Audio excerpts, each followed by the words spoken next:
पर्यावरण शिक्षा में आज हम जैविक विविधता के नष्ट होने की आशंका के बारे में जानेंगे, यानी थ्रेट्स टू बायोडाइवर्सिटी, यानी जैविक विविधता किस तरीके से नष्ट होती जा रही है, यानी कम होती जा रही है, इसके बारे में जानेंगे। जैविक विविधता के कम होने, नष्ट होने, लुप्त होने में मनुष्य की बड़ी भूमिका है। उसके ही अनेक क्रियाकलापों से ऐसा होता है, उन्हें हम जान लेते हैं। यानी किसकी, मनुष्य की जो क्रियाकलाप हैं क्या हैं। जैसे सबसे पहले है तीव्र अवनीकरण, यानी ट्रॉपिकल डिफोरेस्टेशन, यानी जो वन हैं उनको काटते जा रहे हैं और बढ़ नहीं रहा है, यानी वनों का घटना, बहुत तेज़ी से वनों का घटना, उसे तीव्र अवनीकरण कहते हैं। फिर है प्रजाति संकटग्रस्त क्षेत्रों की अवहेलना, यानी जो प्रजातियां हैं जैविक विविधता में उनको समाप्त होने की, जो समाप्त होती जा रही हैं उन क्षेत्रों की तरफ कोई ध्यान न देना, यानी neglect of species threatened areas. फिर है जैविक आक्रमण, यानी बायोलॉजिकल इन्वेशंस, यानी जैविक आक्रमण, यानी जो तरह तरह की दवाइयाँ हैं और जो इन चीज़ों का जैविक विविधता पर प्रभाव पड़ रहा है। मृदा, जल और वायुमंडल का प्रदूषण होना भी एक मुख्य कारण है जैविक विविधता का कम होना या नष्ट होने का। Pollution of soil, water and atmosphere. फिर है सार्वभौमिक जलवायु परिवर्तन, यानी ग्लोबल क्लाइमेटिक चेंजेस, यानी जो जलवायु परिवर्तन है ये तो सबसे ज़्यादा कारण है। यानी जब जब जलवायु परिवर्तन होता जाता है तो जब किसी जीव जंतु या किसी के अनुकूलन में नहीं होता है तो क्या होगा, वह नष्ट होती चली जाएगी। इसके बाद आबादी वृद्धि की तेज गति से प्राकृतिक संसाधनों का अधिक उपभोग, यानी यूज ऑफ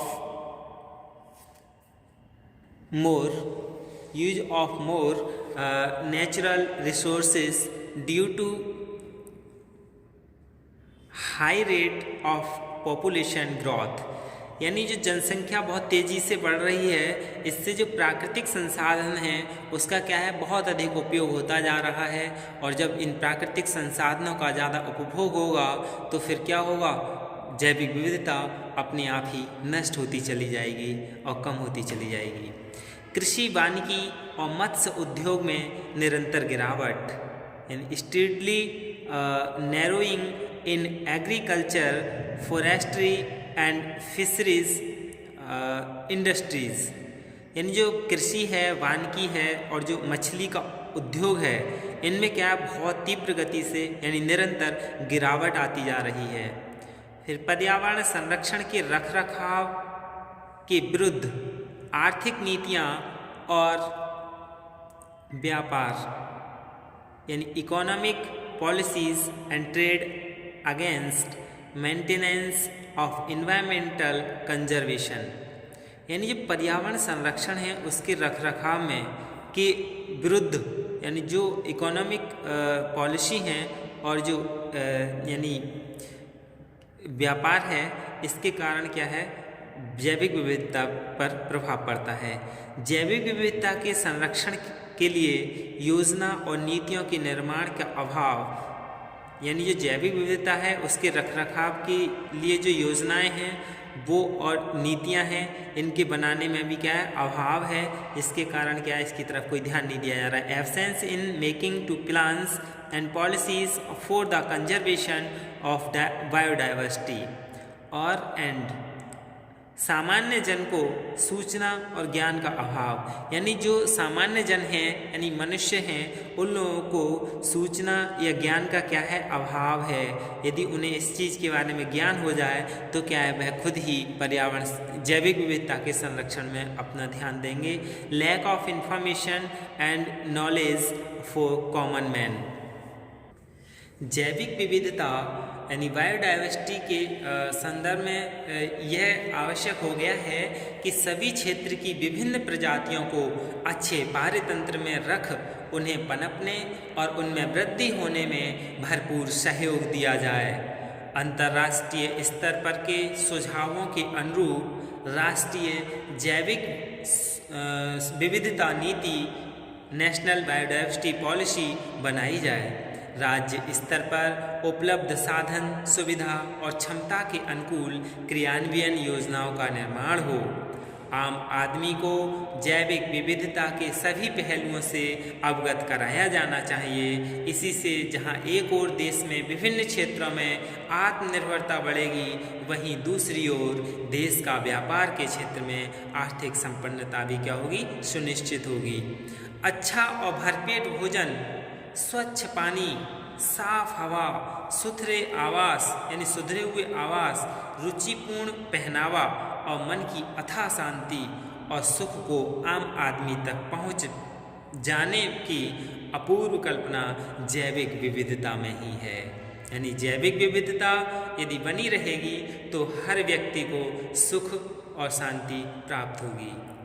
प्राकृतिक पारिस्थितिकी तंत्र में किसी भी प्रकार की गड़बड़ी जैव विविधता को कम करती है। पर्यावरण में मानव आबादी में वृद्धि, औद्योगिकरण में वृद्धि के कारण जैविक प्रजातियों की विविधता में कमी आ जाती है। किसी भी परिवर्तन से सिस्टम असंतुलन की ओर जाता है और सामान्य पारिस्थितिकी की चक्र को खतरा होता है। जैव विविधता के नुकसान के कारण हम जान लें कि जैव विविधता के नुकसान के क्या कारण हैं। सबसे पहला कारण है प्राकृतिक आवासों का विनाश।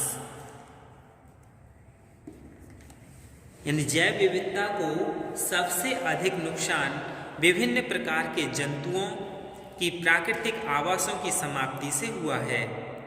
पृथ्वी पर मानवीय जनसंख्या में वृद्धि ने अत्यधिक तीव्रता से वनों तथा अन्य क्षेत्रों में मानवीय सजावट को यानी बसावट को बढ़ावा दिया है। इसके अतिरिक्त कृषि एवं अन्य कार्यों के लिए भी वनों की कटाई की गई है। वन जैव विविधता के बड़े संरक्षक और पोषक रहे हैं। उष्णकटिबंधीय वर्षा वनों में विश्व की कुल जैव प्रजातियों का लगभग 50% भाग निवासित है। इन वनों का तीव्र दर से होने वाला वनोन्मूलन विश्व का अनेक जैव प्रजातियों के अस्तित्व के लिए हानिकारक सिद्ध हुआ है। प्राकृतिक आवासों के निवास को प्रभावित करने वाले कारक कौन कौन से हैं? यानी प्राकृतिक आवास को वनों की कटाई है, झीलों का विनाश है, हैबिटेट विखंडन है, कच्चे माल और दवाओं का उत्पादन, अवैध व्यापार और विकासात्मक गतिविधियां हैं।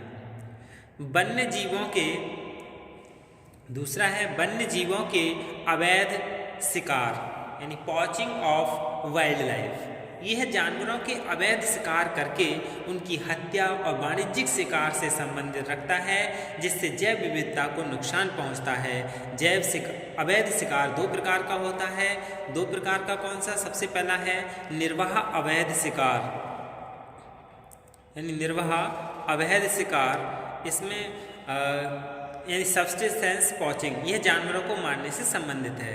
दूसरा है वाणिज्यिक अवैध शिकार यानी कॉमर्शियल पॉचिंग। इसमें उत्पादकों को बेचने के लिए जानवरों का शिकार किया जाता है। अवैध शिकार को प्रभावित करने वाले कारक तो निम्नलिखित हैं, जैसे मानव जनसंख्या यानी ह्यूमन पॉपुलेशन। भारत में जनसंख्या के बढ़ने से वन संसाधनों पर दबाव बढ़ता जा रहा है, जिससे वन्य जीवों के निवास में गिरावट आ रही है। दूसरा है वाणिज्यिक गतिविधियां यानी कॉमर्शियल एक्टिविटीज़। अंतर्राष्ट्रीय स्तर पर लुप्त प्राय प्रजातियों के उत्पादों के व्यापार पर प्रतिबंध लगाया गया है, लेकिन आज भी लुप्त जानवरों का शिकार अन्य देशों में जारी है, जैसे त्वचा, खाल और दांत की तस्करी, ये सभी। फिर है तीसरा मानव वन्य जीव संघर्ष मैन वाइल्ड लाइफ कॉन्फ्लिक्ट्स। मानव वन्य जीव संघर्ष तब उठता है जब मानव वन्य जीवन को नुकसान पहुंचाता है, यहीं से उनके खतरे का कारण शुरू हो जाता है। ऐसी परिस्थिति में वन्य जीव विभाग के व्यक्ति ग्रामीणों को समझाने का प्रयास करते हैं। जैसे संबलपुर उड़ीसा में कई लोग हथियारों द्वारा मारे गए थे। जवाबी कार्रवाई में कई ग्रामीणों की मौत हो गई और कई हाथी घायल हो गए। और क्या मैसूर में भी कई हाथी किसानों द्वारा मारे गए। कपास और गन्ने के खेतों को नुकसान पहुंचाने के प्रतिशोध में मारे गए थे। फिर बृहद विविध राष्ट्र के रूप में भारत यानी India as a mega diversity nation, Bharat विश्व के उन 12 देशों में सम्मिलित है जहां जैविक विविधता है, यानी बहुत जैविक विविधता है, बृहद। इसलिए इसे बृहद जैव विविधता वाला देश यानी mega centre of biological diversity के नाम से जाना जाता है। भारत की 2 प्रमुख संस्थाओं भारतीय वनस्पति सर्वेक्षण यानी जूलॉजिकल सर्वे ऑफ इंडिया तथा भारतीय प्राणी जात सर्वेक्षण जूलॉजी सर्वे ऑफ इंडिया, जिनके मुख्यालय कोलकाता में हैं, के अनुसार वर्तमान में लगभग 46,000 पौध प्रजातियों की शिनाख्त की गई है और इस आधार पर ही यह अंतर्राष्ट्रीय जैव विविधता कन्वेंशन 1994 का सदस्य बन गया है।